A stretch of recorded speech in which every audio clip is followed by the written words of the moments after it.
Online biology ക്ലാസ്സുകളിലേക്ക് എല്ലാവർക്കും സ്വാഗതം. കഴിഞ്ഞ ക്ലാസ്സിൽ നമ്മൾ കേന്ദ്ര നാഡീവ്യവസ്ഥയുടെ ഭാഗമായിട്ടുള്ള ബ്രെയിനിനെ കുറിച്ച് പഠിച്ചു. അതിൻ്റെ ഫങ്ഷൻസും അതിൻ്റെ പാർട്സൊക്കെ പഠിച്ചിട്ടുണ്ട്. ഈ ക്ലാസ്സിൽ പഠിക്കാൻ പോകുന്നത് സ്പൈനൽ കോഡിനെ കുറിച്ചാണ്, അഥവാ സുഷുമ്നാ നാഡിയെക്കുറിച്ചാണ്.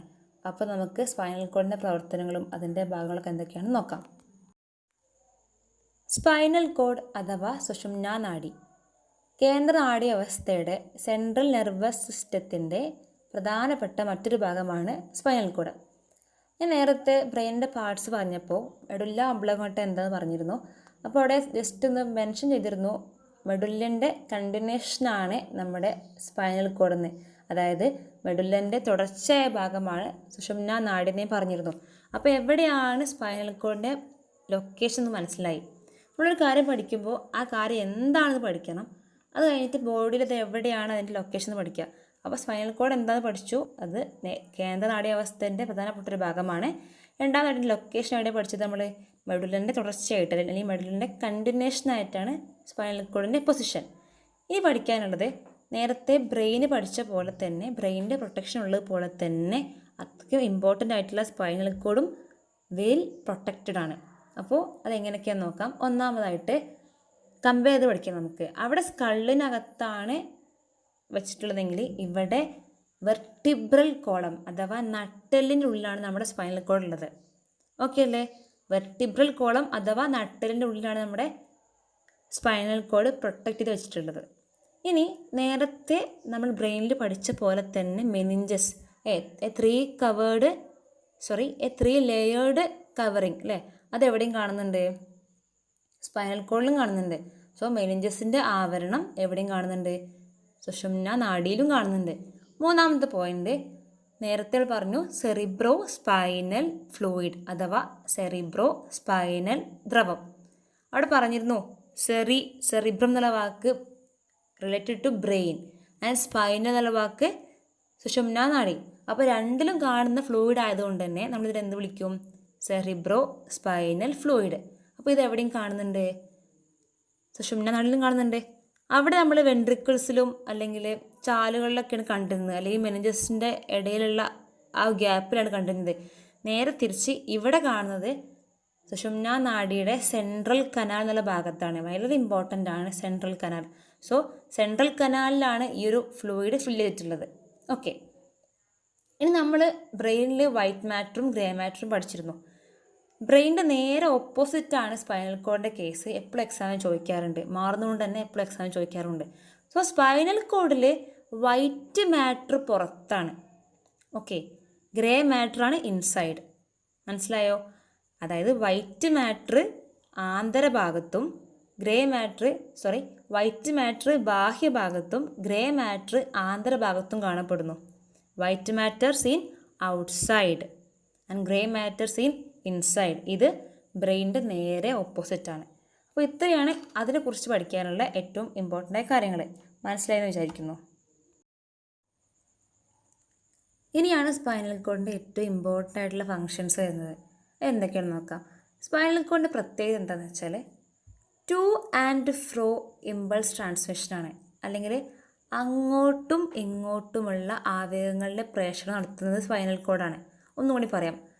അതായത് ബ്രെയിനിലേക്ക് അങ്ങോട്ട് ഇമ്പൾസുകളെ ക്യാരി ചെയ്യുക to the brain and carry impulse from the ബ്രെയിനും തിരിച്ചു എന്ത് ചെയ്യുക, ഇമ്പൾസ് ക്യാരി ചെയ്യുക. മനസ്സിലായോ? അതായത് സ്പൈനൽ കോഡിലുള്ള നെർവ്സിൻ്റെ പ്രത്യേകത എന്താണെന്ന് വെച്ചാൽ ആ നെർവ്സിന് ഒരേ സമയം ബ്രെയിനിലേക്ക് അങ്ങോട്ട് ഇമ്പൾസുകൾ എത്തിക്കാൻ പറ്റും, തിരിച്ച് ബ്രെയിനിൽ നിന്ന് ഇമ്പൾസുകളെ ക്യാരി ചെയ്യാനുള്ള കപ്പാസിറ്റിയും സ്പൈനൽ കോഡിനുണ്ട്, അല്ലെങ്കിൽ സ്പൈനൽ കോഡ് നെർവ്സിനുണ്ട്. അപ്പോൾ ഈ ഒരു കാര്യം പറഞ്ഞപ്പോൾ നമുക്ക് എന്തെങ്കിലും ഒന്ന് നമ്മൾ മുന്നത്തെ ക്ലാസ്സിൽ ചർച്ച ചെയ്ത് ഓർമ്മ വരുന്നുണ്ടോ? അതായത് അങ്ങോട്ട് ക്യാരി ചെയ്യുന്ന നെർവ്സ് ഇങ്ങോട്ട് ക്യാരി ചെയ്യാൻ പറ്റും അല്ലേ? ബ്രെയിനിലേക്ക് അങ്ങോട്ട് കൊണ്ടുപോകുന്ന ഇമ്പൾസുകളെ നമ്മൾ എന്ത് വിളിക്കും, സെൻസറി നെർവ്സ് എന്ന് വിളിക്കും അല്ലേ? തിരിച്ച് ഇങ്ങോട്ട് ക്യാരി ചെയ്യുന്ന നെർവ്സിനെ നമ്മൾ മോട്ടോർ നെർവ്സ് എന്ന് വിളിക്കും. ഇത് രണ്ടും ചെയ്യാൻ പറ്റുന്ന നെർവ്സിനെ നമ്മൾ എന്ത് വിളിക്കും, മിക്സഡ് നെർവ് അഥവാ സമ്മിശ്ര നാഡി എന്ന് വിളിക്കും. ദ വെരി ഇമ്പോർട്ടൻറ്റ് പോയിൻ്റ് ആണ്. The spinal nerves are mixed nerve. Spinal കോഡിൽ കാണുന്ന നെർവ്സ് എന്താണ്, മിക്സഡ് നെർവാണ്. അല്ലെങ്കിൽ സുഷുമ്നാ നാഡികൾ എന്താണ്, സമ്മിശ്ര നാഡികൾക്ക് ഉദാഹരണമാണ്. ഓക്കെ, നേരത്തെ നമ്മളതിൻ്റെ എണ്ണം പഠിച്ചിരുന്നു. 31 പെയേഴ്സ് ഓഫ് സ്പൈനൽ നെർവ്സ് അല്ലേ. 31 ജോഡി സുഷുമ്ന നാഡികൾ എവിടെ നിന്ന് പുറപ്പെടുന്നുണ്ട്? സുഷുമ്നയിൽ നിന്ന് പുറപ്പെടുന്നുണ്ട്. വളരെ ഇമ്പോർട്ടൻ്റ് ആണ്, ഓർത്ത് വയ്ക്കുക ഈ ഒരു point. Two and from impulse transmission, അങ്ങോട്ടും ഇങ്ങോട്ടുമുള്ള ട്രാൻസ്മിഷൻസ് കൺട്രോൾ ചെയ്യുന്നത് അല്ലെങ്കിൽ ആവയവങ്ങളുടെ പ്രേഷണം കൺട്രോൾ ചെയ്യുന്നത് ആ ഒരു കപ്പാസിറ്റി ആർക്കുണ്ട്? സ്പൈനൽ കോഡിലെ സ്പൈനൽ നെർവ്സിനുണ്ട്. ഓക്കെ, ഇനി റിപ്പീറ്റഡ് മൂവ്മെൻറ്റ്സ്, അതായത് നടക്കുക അല്ലെങ്കിൽ ഓടുക, അങ്ങനത്തെ റിപ്പീറ്റഡ് മൂവ്മെൻറ്റ്സ് നമ്മൾ ഒരേ സമയം ഒരേ ആവർത്തി ചെയ്തുകൊണ്ടിരിക്കുന്ന മൂവ്മെൻറ്റ്സുകളെ കൺട്രോൾ ചെയ്യുന്നതും ആര് തന്നെയാണ്? സ്പൈനൽ കോഡ് തന്നെയാണ്. It also coordinates the repeated movements during walking, running etcetera. അപ്പോൾ ആവർത്തിച്ച് വരുന്ന ചലനങ്ങളെ അത് ഏകോപിപ്പിക്കുന്നത് സുഷുമ്നയാണ്. അതും ഇമ്പോർട്ടൻ്റ് ആണ്. അപ്പോൾ ഈ പോയിൻ്റൊക്കെ ജസ്റ്റ് ഇങ്ങനെ ഓർത്ത് വയ്ക്കുക. ഓക്കെ, ഇനി ചിത്രത്തിൽ കാണുന്ന പോലെ 2 റൂട്ടുകളുണ്ട്, ഡോർസൽ റൂട്ട് ആൻഡ് വെൻട്രൽ നോട്ട്. ഓക്കെ, അപ്പോൾ സ്പൈനൽ നെർവ്സിനെ ജോയിൻ ചെയ്യുന്നൊരു ഭാഗമാണ് ഡോർസൽ റൂട്ടും വെൻട്രൽ റൂട്ടും. അതിൻ്റെ ഫങ്ഷൻസ് എന്തൊക്കെയാണെന്ന് നോക്കാം. സെൻസറി ഇമ്പൾസസിനെ സ്പൈനൽ കോഡിലേക്ക് എത്തിക്കുന്നത് ഡോർസൽ റൂട്ടാണ്. വെരി ഇമ്പോർട്ടൻ്റ് ആണ്. കാരണം എക്സാമിന് പലപ്പോഴും ഈ പിക്ചർ കാണിച്ചിട്ട് അതിലേക്കുള്ള ആരോ മാർക്കുകൾ നമ്മൾ ഫില്ല് ചെയ്യാൻ വേണ്ടി പറയും. അല്ല റൂട്ടുകൾ ഏതൊക്കെയാണ്, ഡോർസലാണോ വെൻട്രലാണോ എന്നുള്ള എപ്പോഴും ചോദിക്കാറുണ്ട്. സ്പൈനൽ കോഡിൻ്റെ പിക്ചർ സെൻട്രൽ കനാലും ഡോർസൽ റൂട്ടും വെൻട്രൽ റൂട്ടൊക്കെ എപ്പോഴും ചോദിക്കാറുണ്ട്. സോ സെൻസറി ഇമ്പൾസുകളെ സ്പൈനൽ കോഡിലേക്ക് എത്തിക്കുന്നത് ഡോർസൽ റൂട്ട് വഴിയാണ്. അതുപോലെ മോട്ടോർ ഇമ്പൾസുകൾ പുറത്തേക്ക് പോകുന്നത് വെൻട്രൽ റൂട്ട് വഴിയാണ്. മനസ്സിലായോ? സെൻസറി ഇമ്പൾസുകൾ അതായത് ഏതെങ്കിലും ഒരു ഭാഗത്തുനിന്ന് ഇമ്പൾസുകൾ തീരുമാനങ്ങൾ എടുക്കാൻ വേണ്ടിയിട്ട് നമ്മുടെ സ്പൈനൽ കോഡിലേക്ക് എത്തുന്നത് ത്രൂ സെൻസറി ഇമ്പൾസുകളാണ്. അത് കൊണ്ടുവരുന്ന വഴിയാണ് ഡോർസൽ റൂട്ട്. അവിടുന്ന് തീരുമാനങ്ങൾ എടുത്തിട്ട് ഇത്തരത്തിലുള്ള ആക്ഷൻസ് പുറത്തേക്ക് പോകുന്നത് മോട്ടോർ ഇമ്പൾസ് ആയിട്ടാണ്. ആ മോട്ടോർ ഇമ്പൾസിനെ കൊണ്ടുപോകുന്ന റൂട്ടാണ് വെൻട്രൽ റൂട്ട്. ഓക്കെ, പഠിക്കാനുള്ളൊരു എളുപ്പമായിട്ട് വേണമെങ്കിൽ നിങ്ങൾക്ക് SD എന്ന് ആലോചിക്കാം, SD അല്ലെങ്കിൽ MV. നിങ്ങൾക്ക് എങ്ങനെ ആലോചിക്കാം? ഒന്ന് പഠിച്ചു വെച്ചാൽ മതി, SD. അപ്പോൾ സെൻസറി ഇമ്പൾസുകൾ കൊണ്ടുവരുന്നത് ഡോർസൽ റൂട്ട് വഴിയാണ്. തീരുമാനങ്ങൾ എടുത്ത ശേഷം പുറത്തേക്ക് പോകുന്നത് മോട്ടോർ ഇമ്പൾസുകളായിട്ടാണ്, പ്രേരക അവയവങ്ങളായിട്ടാണ്. അവയെ പുറത്തേക്ക് കൊണ്ടുപോകുന്ന വഴിയാണ് വെൻട്രൽ റൂട്ട്. മറക്കരുത്, സംവേദന അവയവങ്ങൾ ഡോർസൽ റൂട്ട് വഴി സ്പൈനൽ കോഡിലേക്ക് എത്തുകയും അവിടെ നിന്ന് പ്രേരക അവയവങ്ങളെ വെൻട്രൽ റൂട്ട് വഴിയാണ് എന്ത് ചെയ്യുന്നത്? പുറത്തേക്ക് പ്രവഹിക്കുന്നത്. മനസ്സിലായല്ലോ? അടുത്തതായിട്ട് എല്ലാവരും ഈ 2 പിക്ചേഴ്സ് ഒന്ന് ശരിക്കും നോക്കിയിട്ട് എന്താണ് അവിടെ സംഭവിക്കുന്നത് ജസ്റ്റ് ഒന്ന് മനസ്സിലാക്കുക. വളരെ സിമ്പിളാണ്, മനസ്സിലാക്കിയല്ലോ? അപ്പോൾ ഒന്നാമത്തെ പിക്ചറിൽ ഒരു പെൺകുട്ടിയുടെ നേരെ ഒരു പ്രാണി കടന്നു വരുന്നുണ്ട്, ഒരു ഇൻസെക്റ്റ് വരുന്നുണ്ട്. അതിനുള്ള റെസ്പോൺസായിട്ട്, പ്രതികരണമായിട്ട് ആ പെൺകുട്ടി കണ്ണടച്ചിട്ട് പിന്മാറുക, പിന്നോട്ട് നിൽക്കുകയാണ്. റെസ്പോൺസാണ് ഒന്നാമത്തെ കേസ്. രണ്ടാമത്തെ കേസ് സർവ്വസാധാരണമാണ് അല്ലേ. എന്തെങ്കിലും കൂർത്ത ഭാഗമുള്ള എന്തെങ്കിലും ആണിയോ മുള്ളോ ഒക്കെ നമ്മൾ കാലിൽ തറയ്ക്കുമ്പോൾ ആ തറച്ച സ്പോട്ടിൽ നമ്മളെ കാല് നമ്മൾ വിഡ്രോ ചെയ്യും, പിൻവലിക്കും അല്ലേ. പിന്നെ നമ്മൾ എന്ത് ചെയ്യാൻ നോക്കുക? അതെടുത്ത് മാറ്റാൻ നോക്കുക. അപ്പോൾ ഈ 2 കേസുകൾ നമ്മുടെ ലൈഫിൽ എപ്പോഴും ഉണ്ടാകുന്നതാണ്. അപ്പോൾ നമ്മൾ ഈ ചാപ്റ്ററിൽ പഠിക്കുന്നത് എന്താണ്? ഇമ്പൾസുകൾ അല്ലെങ്കിൽ ആവേഗങ്ങൾ, റെസ്പോൺസ്, നമ്മുടെ പ്രതികരണങ്ങൾ അല്ലേ, സ്റ്റിമുലസ്, ഉദ്ദീപനങ്ങൾ. അപ്പോൾ ഒന്ന് മനസ്സിലാക്കുക ഇവിടെ എന്താണ് സ്റ്റിമുലസ് അല്ലെങ്കിൽ എന്താണ് ഉദ്ദീപനം, എന്താണ് അവിടുത്തെ റെസ്പോൺസ് അല്ലെങ്കിൽ എന്താണ് അവിടുത്തെ ഒരു പ്രതികരണം എന്നൊക്കെ മനസ്സിലാക്കുക. അപ്പോൾ ഇതിനൊക്കെ സഹായിക്കുന്ന ഒരു വലിയ വ്യവസ്ഥയാണ് നമ്മുടെ കേന്ദ്ര നാഡീ വ്യവസ്ഥ അല്ലെങ്കിൽ നാഡീ വ്യവസ്ഥകൾ തന്നെ. അപ്പോൾ ഇതിൻ്റെ പിന്നിൽ നടക്കുന്ന കാര്യങ്ങൾ എന്താണ് അല്ലെങ്കിൽ നമുക്ക് എങ്ങനെയാണ് ഈ സ്പോട്ടിൽ അതിന് പ്രതികരിക്കാൻ കഴിയുന്നതാണ് നമ്മൾ അടുത്ത് പഠിക്കാൻ വേണ്ടി പോകുന്നത്. സോ നെക്സ്റ്റ്, ഈ ഒരു പ്രവർത്തനത്തിനെ കുറിച്ച് പഠിക്കുന്നതിന് മുന്നേ ആ പ്രവർത്തനത്തിൻ്റെ ചില ക്യാരക്ടേഴ്സ് നമുക്ക് പഠിക്കാം. ഒന്നാമതായിട്ട് നമ്മൾ നേരത്തെ പറഞ്ഞിട്ടുണ്ട്, ഒരു സ്റ്റിമുലസിനോട് റെസ്പോണ്ട് ചെയ്യുക അല്ലെങ്കിൽ ഒരു ഉദ്ദീപനത്തിനോട് പ്രതികരിക്കുക. അപ്പോൾ അവിടെ എന്ത് വേണം? ഒരു ഉദ്ദീപനം വേണം അല്ലേ, ഒരു സ്റ്റിമുലസ് വേണം. അപ്പോൾ ഇവിടെ ആ പറന്ന് വരുന്ന ആ ഒരു പാറ്റയോട് അല്ലെങ്കിൽ ഒരു ഇൻസെക്റ്റിനോട് നമ്മൾ പ്രതികരിക്കുന്നത്. മറ്റേ കേസിൽ മുള്ളു കുത്തിയ വേദനയോട് നമ്മൾ പ്രതികരിക്കുന്നത്. അവിടെ ഒരു സ്റ്റിമുലസ് ഉണ്ട്, ഉദ്ദീപനം ഉണ്ട് അല്ലേ. രണ്ടാമതായിട്ട് ഈ എല്ലാ പ്രതികരണങ്ങളും നമ്മൾ അറിഞ്ഞുകൊണ്ടാണോ ചെയ്യുന്നത് അല്ലെങ്കിൽ നമ്മുടെ ഒരു എന്താ പറയുക ഇച്ഛയ്ക്ക് അനുസരിച്ചാണോ ചെയ്യുന്നത്? അല്ല അല്ലേ. ഒക്കെ ഒരു ആക്സിഡൻ്റൽ റെസ്പോൺസാണ്, അല്ലെങ്കിൽ ഒരു ആകസ്മികമായിട്ട് നടക്കുന്ന റെസ്പോൺസാണ്, നമ്മുടെ ഇച്ഛ അനുസരിച്ചിട്ടല്ല. അപ്പോൾ ഇത് ഇൻവോളണ്ടറി റെസ്പോൺസാണ്. സോ നമുക്ക് ഇത്തരത്തിലുള്ള ആക്ഷൻസിനെ എന്ത് വിളിക്കാം? The accidental and involuntary responses towards a stimuli are called reflex actions and they do not happen consciously. നമ്മളെ ബോധപൂർവമല്ല നടക്കുന്നത്. ഒന്നുകൂടി പറയാം, നമ്മുടെ ഇച്ഛാനുസരണമല്ലാതെ ഉദ്ദീപനങ്ങൾക്കനുസരിച്ച് ആകസ്മികമായി നടക്കുന്ന പ്രതികരണങ്ങൾ നമ്മൾ എന്ത് വിളിക്കും? റിഫ്ലെക്സ് പ്രവർത്തനങ്ങൾ അഥവാ റിഫ്ലെക്സ് ആക്ഷൻസ് എന്ന് വിളിക്കും. അപ്പോൾ ഈ ഒരു സ്റ്റേറ്റ്മെൻറ്റ് ഇങ്ങനെ കാണാതെ പഠിക്കുന്നതിന് ഏറ്റവും നല്ലത് എന്താ അറിയോ? നമ്മൾ പഠിക്കാനുള്ള കാര്യം റിഫ്ലെക്സ് പ്രവർത്തനമാണ്, അല്ലെങ്കിൽ റിഫ്ലെക്സ് ആക്ഷനാണ്. ആ റിഫ്ലെക്സ് ആക്ഷൻ നമ്മളെ ബോധപൂർവമാണോ? അല്ല. അപ്പോൾ ഇറ്റ് ഹാപ്പൻഡ് അൺകോൺഷ്യസ്ലി, അല്ലെങ്കിൽ it does not happen consciously, ബോധപൂർവമല്ല. രണ്ടാമതായിട്ട് എന്തിനോടാണ് നമ്മൾ പ്രതികരിക്കുന്നത്? ഒരു സ്റ്റിമുലസിനോടാണ്, അല്ലേ? ഒരു ഉദ്ദീപനത്തിനോടാണ് നമ്മൾ റെസ്പോണ്ട് ചെയ്യണത്. മൂന്നാമത്തെ പോയിന്റ്, നമ്മുടെ ഇച്ഛയ്ക്ക് അനുസരിച്ചിട്ടാണോ? അല്ല. അപ്പോൾ ഇത് ഇൻവോളണ്ടറി മൂവ്മെൻറ്റ്സ് ആണ്, ഇൻവോളണ്ടറി റെസ്പോൺസ് ആണ്. വേറെ ഒന്ന് ആക്സിഡൻ്റലാ, ആകസ്മികമായിട്ട് പെട്ടെന്ന് സംഭവിക്കുന്നതാ. അപ്പോൾ the accidental involuntary responses towards a stimuli are called reflex actions. എക്സാമിന് ചോദിക്കാറുണ്ട്. ചിലപ്പോൾ എക്സാം ചോദിക്കല് റിഫ്ലെക്സ് പ്രവർത്തനങ്ങളുടെ ക്യാരക്ടേഴ്സ് എഴുതാനാ. അപ്പോൾ എന്തിതാം? ദേ ആർ ആക്സിഡൻ്റൽ റെസ്പോൺസസ്, അത് നമ്മുടെ ആകസ്മികമായി നടക്കുന്ന പ്രതികരണങ്ങളാണ്. ദേ ആർ ഇൻവോളണ്ടറി റെസ്പോൺസസ്, നമ്മുടെ ഇച്ഛാനുസരണമല്ലാതെയുള്ള പ്രതികരണങ്ങളാണ്. ദേ ടുവേർഡ്സ് എ സ്റ്റിമുലൈ, ഒരു ഉദ്ദീപനത്തിനോട് പ്രതികരിക്കുകയാണ്, നമ്മളെന്ത് റെസ്പോണ്ട് ചെയ്യാണ്. മറ്റൊന്ന് it does not happen consciously, നമ്മുടെ ബോധപൂർവമല്ല അത് സംഭവിക്കുന്നത്. അപ്പോൾ ഇത്രയും 4 പോയിന്റുകൾ ഇതായാലും റിഫ്ലെക്സ് ആക്ഷൻസിൻ്റെ, റിഫ്ലെക്സ് പ്രവർത്തനത്തിൻ്റെ ക്യാരക്ടേഴ്സായി. ഇപ്പോൾ റിഫ്ലെക്സ് പ്രവർത്തനം എന്താണെന്ന് പഠിച്ചു, റിഫ്ലെക്സ് ആക്ഷൻ എന്താണെന്ന് മനസ്സിലാക്കി, അതിൻ്റെ പ്രത്യേകതകൾ പഠിച്ചു. 2 എക്സാമ്പിൾസ് ഞാൻ കാണിച്ചു തന്നു. ഇനി നിങ്ങൾ ചെയ്യേണ്ടത്, ഞാനൊരു മിനിറ്റ് സമയം തരാം. ആ സമയത്തിനുള്ളിൽ കുറച്ച് എക്സാമ്പിളുകൾ നിങ്ങൾ എഴുതണം. റിഫ്ലെക്സ് ആക്ഷൻസിന് കുറച്ച് എക്സാമ്പിളുകൾ നിങ്ങൾ എഴുതണം. നിങ്ങൾ എഴുതിയ എക്സാമ്പിളുകൾ ഈ ക്ലാസ് കഴിഞ്ഞ ഉടനെ തന്നെ എനിക്ക് വാട്സപ്പ് ചെയ്യണം. മറ്റു കുറച്ച് എക്സാമ്പിൾസ് നോക്കാം. ഒന്നാമതായിട്ട്, നമ്മുടെ കണ്ണിലേക്ക് വെളിച്ചം വരുമ്പോൾ അവിടെ വെളിച്ചമാണ് എന്ത് ചെയ്യുന്നത്? സ്റ്റിമുലസ് ആയിട്ട് വർക്ക് ചെയ്യുന്നത്, ഉദ്ദീപനമായിട്ട് പ്രവർത്തിക്കുന്നത് പ്രകാശമാണ്. അപ്പോൾ അതിനുള്ള പ്രതികരണമായിട്ട് നമ്മുടെ കണ്ണിലെ പ്യൂപ്പിളിൻ്റെ സൈസ് ചേഞ്ച് ചെയ്യും. രണ്ടാമതായിട്ട്, നേരത്തെ പറഞ്ഞ പോലെ തന്നെ ഒരു പിന്ന് നമ്മുടെ കയ്യിലോ കാലിലോ ജസ്റ്റ് ഒന്ന് ടച്ച് ചെയ്യുമ്പോൾ അതിനുള്ള റെസ്പോൺസായിട്ട് നമ്മൾ എന്ത് ചെയ്യും? കൈയും കാലും പെട്ടെന്ന് ജെർക്ക് ചെയ്തിട്ട് അവിടുന്ന് പിൻവലിക്കും, വിത്ഡ്രോ ചെയ്യും. മൂന്നാമതായിട്ട്, നമ്മുടെ നേസൽ പാസേജിൽ, ശ്വാസം വലിക്കുന്ന നമ്മുടെ നാളത്തിൽ എന്തെങ്കിലും ഇറിറ്റൻസ്, അസ്വസ്ഥത ഉണ്ടെന്നുണ്ടെങ്കിൽ നമ്മൾ എങ്ങനെ പ്രതികരിക്കുക? ചുമയായിട്ടോ അല്ലെങ്കിൽ തുമ്മലായിട്ടൊക്കെ നമ്മൾ എന്ത് ചെയ്യും? അതിനോടുള്ള പ്രതികരണം കാണിക്കും. അപ്പോൾ ഇത് ഏതാണ്ട് എന്താണ് റിഫ്ലെക്സ് ആക്ഷൻ എന്നുള്ളത് നിങ്ങൾക്ക് മനസ്സിലായിട്ടുണ്ടാവും. ഞാൻ റിപ്പീറ്റ് ചെയ്യാം. നമ്മുടെ ഇച്ഛയ്ക്കനുസരിക്കാതെ, ഇച്ഛാനുസരണമല്ലാതെ ആകസ്മികമായി പെട്ടെന്നുണ്ടാകുന്ന ഒരു പ്രവർത്തനമാണ് റിഫ്ലെക്സ് ആക്ഷൻ. അത് നമ്മുടെ ബോധപൂർവമല്ല, ഒരു പ്രത്യേക ഉദ്ദീപനത്തിനോട് പ്രതികരിച്ചുകൊണ്ടാണ് നമ്മൾ എന്ത് ചെയ്യുന്നത്?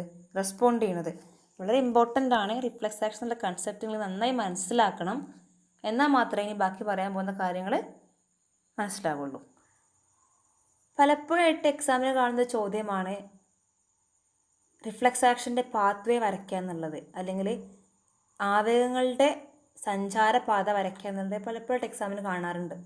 ഈ പിക്ചർ കണ്ട് നിങ്ങൾ പേടിക്കേണ്ട, കാര്യം വളരെ സിമ്പിളാണ്. ആദ്യം പിക്ചറിൽ വന്നിട്ടുള്ള പ്രധാനപ്പെട്ട 5 ആൾക്കാരെ നമ്മൾ എന്ത് ചെയ്യണം? ശരിക്കും മനസ്സിലാക്കണം. ആരൊക്കെയാണത്? ഒന്ന് റിസപ്റ്റർ, അല്ലേ, അഥവാ ഗ്രാഹികൾ. രണ്ടാമതായിട്ട് സെൻസറി ന്യൂറോൺ, സംവേദന നാഡി. മൂന്നാമതായിട്ട് ഇൻ്റർ ന്യൂറോൺ. നാലാമതായി മോട്ടോർ ന്യൂറോൺ അഥവാ പ്രേരക നാഡി. അഞ്ചാമതായിട്ട് റിലേറ്റഡ് മസിൽ അഥവാ ബന്ധപ്പെട്ട പേശി. ഈ 5 പേരെ, ഈ 5 ഭാഗങ്ങളെ നമ്മൾ കറക്റ്റ് മനസ്സിലാക്കണം. എന്നാൽ വളരെ സിമ്പിളായിട്ടൊരു കഥയിലൂടെ ഞാൻ കാര്യം പറഞ്ഞുതരാം. ഈ 5 ഭാഗങ്ങൾ നിങ്ങൾ വളരെ വൃത്തിയായിട്ട് മനസ്സിലാക്കിയെന്ന് ഞാൻ വിചാരിക്കുകയാണ്. നമുക്ക് നോക്കാം. ഇവിടെ സ്റ്റിമുലസ് ആയിട്ട് വർക്ക് ചെയ്യുന്നത് ഫയറാണ്, അല്ലെങ്കിൽ ചൂടാണ്. നമ്മുടെ വിരലിൻ്റെ അറ്റത്ത് ചൂട് തട്ടുമ്പോൾ സ്പോട്ടിൽ നമ്മൾ കൈ വിഡ്രോ ചെയ്യുന്നുണ്ട്, കൈ പിൻവലിക്കുന്നുണ്ട്. അപ്പോൾ ആ പിൻവലിക്കുന്നതിനുള്ള മെസ്സേജ് പോകുന്ന വഴി നമുക്ക് പഠിക്കാനുള്ളത്. അതാണ് റിഫ്ലെക്സ് ആക്ഷൻ എന്ന് പഠിച്ചു നമ്മൾ. ഇനി എങ്ങനെയൊക്കെയാണ് നമ്മുടെ വിരലിൻ്റെ അറ്റത്ത് നിന്ന് മെസ്സേജ് പോയി തിരിച്ച് ആ പേശി വലിയുന്നത്, അല്ലെങ്കിൽ പേശി എന്ത് ചെയ്യുന്നത്, അതിനെ റെസ്പോണ്ട് ചെയ്യണമെന്നാണ് പഠിക്കാനുള്ളത്. വളരെ സിമ്പിളാണ്, ചിത്രം കണ്ടൊന്നും പേടിക്കേണ്ട കേട്ടോ. ആദ്യം റിസെപ്റ്റേഴ്സ് അല്ലെങ്കിൽ ഗ്രാഹികൾ, അവരാണ് എന്ത് ചെയ്യുന്നത്, ഇമ്പൾസുകളെ ഉണ്ടാക്കുന്നത്. ജനറേറ്റ് ഇമ്പൾസസ്, ആവേഗങ്ങളെ അവിടെ നിന്ന് ഉണ്ടാക്കുന്നത്. ഇതെവിടെ കാണുന്നത്? നമ്മുടെ വിരലിൻ്റെ അറ്റത്താണ് ഇത് കാണുന്നത്. അപ്പോൾ റിസെപ്റ്റേഴ്സ് ആർ സ്പെഷ്യലൈസ്ഡ് സെൽസ്, പ്രത്യേക തരം കോശങ്ങളാണ് റിസെപ്റ്റേഴ്സ്. അപ്പോൾ ഈ ഗ്രാഹികളിൽ നമ്മുടെ ചൂട് തട്ടുമ്പോൾ അത് മനസ്സിലാക്കി അത് തിരിച്ചറിഞ്ഞ് ആ ഗ്രാഹികൾ അനുയോജ്യമായിട്ടുള്ള ഇമ്പൾസുകളെ, ആവേഗങ്ങളെ ഉണ്ടാക്കുന്നു. ഈ ആവേഗങ്ങളെ കൊണ്ടുപോകുന്ന ന്യൂറോണാണ് സെൻസറി ന്യൂറോൺ അഥവാ സംവേദന നാഡി. ഇവ കൊണ്ടുപോകുന്നത് എങ്ങോട്ടാണ്? സ്പൈനൽ കോഡിലേക്ക് അഥവാ സുഷുമ്നയിലേക്കാണ് കൊണ്ടുപോകുന്നത്. അവിടെ ആരുണ്ട്? ഇൻ്റർ ന്യൂറോൺ ഉണ്ട്. ഇൻ്റർ ന്യൂറോണിൻ്റെ പ്രത്യേകത എന്താണ്? മോട്ടോർ ന്യൂറോണിനെയും സെൻസറി ന്യൂറോണിനെയും കണക്ട് ചെയ്യുക എന്നുള്ളതാണ് ഇൻ്റർ ന്യൂറോണിൻ്റെ പ്രത്യേകത. അഥവാ സംവേദന നാഡിയെയും പ്രേരക നാഡിയെയും തമ്മിൽ ബന്ധിപ്പിക്കുക എന്നുള്ളതാണ് ഇൻ്റർ ന്യൂറോണിൻ്റെ പ്രത്യേകത. അതുപോലെ തന്നെ അവിടെ നിന്ന് ക്വിക്ക് റെസ്പോൺസ്, വളരെ പെട്ടെന്ന് ഉണ്ടാവുന്ന റെസ്പോൺസാണ്. They generate quick responses. എന്തിനോട് അനുസൃതമായിട്ടാണ് ക്വിക്ക് റെസ്പോൺസ് ഉണ്ടാക്കുക? വരുന്ന സെൻസറി ഇമ്പൾസുകൾക്ക് അനുസൃതമായിട്ട്, വരുന്ന സംവേദന നാഡിക്ക് അനുസൃതമായിട്ട് ആണ് ഇമ്പൾസുകളെ തിരിച്ച് അവർ ക്രിയേറ്റ് ചെയ്യുക. ആര്? Inter neuron. ഇനി ആ ഉണ്ടായ ഇമ്പൾസിനെ തിരിച്ചു കൊണ്ടുപോകുന്നത് ആരാണ്? മോട്ടോർ ന്യൂറോണാണ്. They carry impulses from spinal cord to related muscles. ബന്ധപ്പെട്ട പേശി, ഏത് പേശിയാണോ കൈ പിൻവലിക്കാൻ സഹായിക്കുന്നത് ആ പേശിയിലേക്ക് ഇത്തരത്തിൽ ഇമ്പൾസുകളെ എത്തിക്കുന്നത്, അല്ലെങ്കിൽ മെസ്സേജിനെ അല്ലെങ്കിൽ ഇൻഫർമേഷനെ എത്തിക്കുന്നത് മോട്ടോർ ന്യൂറോണാണ്. അപ്പോൾ അവസാനത്തെ ഭാഗം റിലേറ്റഡ് മസിൽസ്, അവരാണ് എന്ത് ചെയ്യുന്നത്? അവരുടെ ആക്ഷൻ കൊണ്ടാണ് നമ്മളുടെ കൈ പിൻവലിക്കുന്നത്, നമ്മുടെ കൈയെ വിഡ്രോ ചെയ്യുന്നത്. ഇതൊരു സിമ്പിൾ കഥയായിട്ട് ഞാൻ പറഞ്ഞുതരാം, അത് മനസ്സിലാക്കിയിരുന്നാൽ മതി. ശ്രദ്ധിച്ച് കേട്ടോളൂ. നിങ്ങളുടെ അച്ഛൻ നിങ്ങൾക്ക് എന്താ പറയുക, ഒരു ലെറ്റർ വന്നു. ഈ ലെറ്റർ വന്നിട്ട് പറഞ്ഞു, ഈ ലെറ്റർ നീ കോഴിക്കോട് സ്റ്റാൻഡിൽ എൻ്റെ ഫ്രണ്ട് കാത്തു നിൽക്കുന്നുണ്ടാവും, അവിടെ കൊണ്ടുപോയിട്ട് ലെറ്റർ ജസ്റ്റ് കൊടുത്താൽ മതി പറയാം. ആ ലെറ്റർ കൊടുത്ത ഉടനെ തന്നെ ഫ്രണ്ട് നിനക്കൊരു ഗിഫ്റ്റ് തരും. ആ ഗിഫ്റ്റായിട്ട് നീ എന്ത് ചെയ്യണം? തിരിച്ച് വീട്ടിലേക്ക് വരണം. ഓക്കെ. ഇവിടെ റിസെപ്റ്ററായിട്ട് വർക്ക് ചെയ്യുന്നത് ആ ലെറ്ററാണ്. ആ ലെറ്ററിനെ ക്യാരി ചെയ്യുന്ന സെൻസറി ന്യൂറോണായിട്ട് വർക്ക് ചെയ്യുന്നത് നമ്മൾ ഏത് മാർഗം ഉപയോഗിച്ചാണ് കോഴിക്കോടേക്ക് പോകുന്നത്, അതാണ് അവിടുത്തെ സെൻസറി ന്യൂറോൺ. ഇനി ബസ് സ്റ്റാൻഡാണ് എന്ത്? അവിടെയുള്ള ഇൻ്റർ ന്യൂറോണ്. അതെന്ത് ചെയ്യുന്നുണ്ട്? കണക്ട് ചെയ്യുന്നുണ്ട് അല്ലേ? വരുന്ന ആളെയും അവിടെ ഉള്ളി വെയിറ്റ് ചെയ്യുന്ന ആളെയും കണക്ട് ചെയ്യുന്നത് ഇൻ്റർ ന്യൂറോണാണ്. ഇനി തിരിച്ച് കത്ത് കൊടുത്താൽ കിട്ടുന്ന ആ ഗിഫ്റ്റാണ് ഇവിടെ മോട്ടോർ ന്യൂറോൺ. ആ ഗിഫ്റ്റായിട്ടാണ് തിരിച്ചു വരുന്നത്. ആ ഗിഫ്റ്റ് എത്തിക്കഴിഞ്ഞാൽ റിലേറ്റഡ് മസിലായിട്ടൂടെ വർക്ക് ചെയ്യണത് അച്ഛനാണ്. നമ്മൾ ആ എന്താ പറയുക ഗിഫ്റ്റ് അച്ഛന് കൊടുത്തു കഴിഞ്ഞാൽ അച്ഛന് റെസ്പോൺസ് ചെയ്യും. വെരി ഗുഡ് എന്ന് റെസ്പോണ്ട് ചെയ്യും അല്ലേ? അതാണ് ഇവിടുത്തെ റെസ്പോൺസ്, കൈ വിഡ്രോ ചെയ്യുക എന്നുള്ളത്. അപ്പോൾ ഈ 5 ആൾക്കാർ ജസ്റ്റ് ഒന്ന് ഇമാജിൻ ചെയ്തിട്ട് മാത്രം പഠിച്ചാൽ മതി. റിഫ്ലെക്സ് ആക്ഷൻ പഠിച്ചു കഴിഞ്ഞാൽ അത്ര ഇമ്പോർട്ടൻ്റ് ആണ് റിഫ്ലെക്സ് ആർക്കും. നേരത്തെ പഠിച്ച ആ ഒരു പാത്വേ ആണ് ശരിക്കും റിഫ്ലെക്സ് ആർക്ക് എന്ന് പറയുന്നത്. Reflex arc is the pathway of impulses in the reflex action. Reflex പ്രവർത്തനങ്ങളുടെ ആവേഗങ്ങൾ ഏതെല്ലാം സഞ്ചാരപാതയിലൂടെയാണ് കടന്നു പോകുന്നത് അവയെ നമ്മൾ മൊത്തമായിട്ട് വിളിക്കുന്ന പേരാണ് റിഫ്ലെക്സ് ആർക്ക് എന്ന് പറയുന്നത്. പ്രധാനമായിട്ടും റിഫ്ലെക്സ് ആക്ഷൻ്റെ സെൻറ്റർ എന്ന് പറയുന്നത് സ്പൈനൽ കോഡാണ്, അല്ലെങ്കിൽ ഇത്തരത്തിലുള്ള റിഫ്ലെക്സ് പ്രവർത്തനങ്ങളുടെ കേന്ദ്രം എന്ന് പറയുന്നത് സുഷുമ്നയാണ്. എന്നാൽ അതുകൊണ്ട് തന്നെ അവിടെ നിന്നുണ്ടാവുന്ന അത്തരത്തിലുള്ള റിഫ്ലെക്സുകൾ നമ്മൾ സ്പൈനൽ റിഫ്ലെക്സ് എന്ന് വിളിക്കും. പക്ഷേ എല്ലാ റിഫ്ലെക്സുകളും സ്പൈനൽ കോഡിൻ്റെ മാത്രം കൺട്രോളല്ല, ചിലതൊക്കെ സെറിബ്രത്തിൻ്റെയും കൂടി കൺട്രോളാണ്, അല്ലെങ്കിൽ ബ്രെയിനിൻ്റെ കൂടി കൺട്രോളിലാണ്. ആ റിഫ്ലെക്സുകൾ നമ്മൾ സെറിബ്രൽ റിഫ്ലെക്സ് എന്ന് വിളിക്കും. എക്സാമിന് ചിലപ്പോൾ ഇതിന് ഡിഫറൻസ് ഒന്ന് ചോദിക്കാം. വളരെ സിമ്പിളാണ്. സ്പൈനൽ കോഡ് കൺട്രോൾ ചെയ്യുന്ന റിഫ്ലെക്സുകൾ സ്പൈനൽ റിഫ്ലെക്സും സെറിബ്രത്തിൻ്റെ അണ്ടറിലുള്ള റിഫ്ലെക്സുകൾ നമ്മൾ സെറിബ്രൽ റിഫ്ലെക്സ് എന്ന് വിളിക്കും. ഓക്കെ അല്ലേ? രണ്ടാമത്തെ ഹോംവർക്കാണ് കംപ്ലീറ്റ് ദി ഫ്ലോ ചാർട്ട്. ഈ പിക്ചറിൽ ഇൻകംപ്ലീറ്റ് ആയുള്ള ഭാഗങ്ങൾ സ്റ്റിമുലസിൽ നിന്നുണ്ടാവുന്ന ഇമ്പൾസിൻ്റെ പാത്ത് വേ അനുസരിച്ച് ഫില്ല് ചെയ്തിട്ട് അയച്ചു തരണം. അപ്പോൾ ഇന്ന് പഠിച്ചത് വളരെ സിമ്പിൾ കാര്യങ്ങളാണ്. ഒന്ന്, എന്താണ് സ്പൈനൽ കോഡ്, അതിൻ്റെ പൊസിഷൻ പഠിച്ചു, അതിൻ്റെ പ്രൊട്ടക്ഷൻ പഠിച്ചു, നമ്മൾ അതിൻ്റെ മെയിൻ പാർട്സ് പഠിച്ചു. വരയ്ക്കാൻ പഠിക്കണമെന്ന് പ്രത്യേകം പറഞ്ഞിട്ടുണ്ട്, എക്സാം എപ്പോഴും ചോദിക്കാറുണ്ട് വരയ്ക്കാനും. അതിൻ്റെ ഡോർസൽ റൂട്ടും വെൻട്രൽ റൂട്ടൊക്കെ എപ്പോഴും ചോദിക്കാറുണ്ട്. അത് കഴിഞ്ഞിട്ട് എന്താണ് റിഫ്ലെക്സ് ആക്ഷൻ, അതിൻ്റെ 4 ക്യാരക്ടേഴ്സ്. അത് കഴിഞ്ഞിട്ട് റിഫ്ലെക്സ് ആക്ഷൻ കുറച്ച് എക്സാമ്പിൾസ് പഠിച്ചു. ദെൻ റിഫ്ലെക്സ് ആക്ഷൻ്റെ പാത്ത് വേ, റിഫ്ലെക്സ് ആർക്ക് പഠിച്ചു. അതിൽ 5 ആൾക്കാരെയും പഠിച്ചു. ഇനി അത് കണക്ട് ചെയ്യുന്ന ഒരു എക്സാമ്പിൾ നിങ്ങൾക്ക് പറഞ്ഞിട്ടുണ്ട്. ആ കഥയൊക്കെ ആലോചിച്ചിട്ട് ഈ കാര്യം വളരെ വൃത്തിയിൽ പഠിക്കാം കേട്ടോ.